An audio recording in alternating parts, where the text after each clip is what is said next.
Aujourd'hui à Bruxelles s'est ouvert un procès peu ordinaire, celui d'une bande urbaine particulièrement violente. Il s'agit de ce qu'on appelle le Negative Clan, qui est aussi un groupe de rap. Certains membres sont soupçonnés de viol et de constitution d'organisations criminelles. Alison Delpierre. Ils sont une quinzaine à comparaître ce matin devant le tribunal correctionnel de Bruxelles. Parmi eux, 8 ont déjà été privés de liberté. Il y a également 4 filles. Tous sont membres du Negative Clan, une bande urbaine bruxelloise.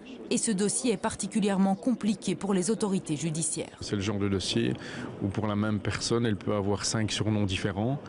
Et puis où en fonction des intérêts de chacun, vous allez avoir des versions qui vont fluctuer.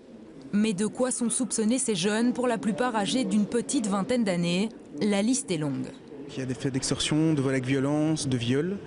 En ce qui concerne mon client, on lui reproche d'être le chef de cette organisation et d'être impliqué dans différents faits de vol avec violence, notamment d'extorsion et aussi de proxénétisme. Ici, c'est la première fois qu'on voit ça en bande urbaine, c'est qu'on leur reproche d'avoir utilisé des filles pour se prostituer et que les filles en question se prostituaient au bénéfice du groupe. Et on va même plus loin, c'est qu'on dit que le groupe, on prétend que le groupe utilise cet argent pour faire des vidéoclips.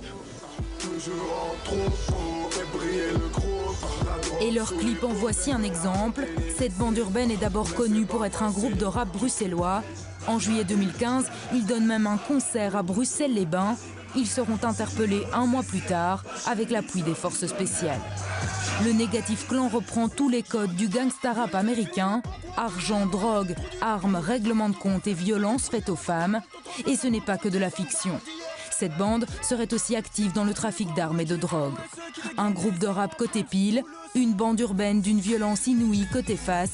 Certains membres inculpés risquent jusqu'à 10 ans de prison à la suite de ce procès qui doit durer 2 semaines.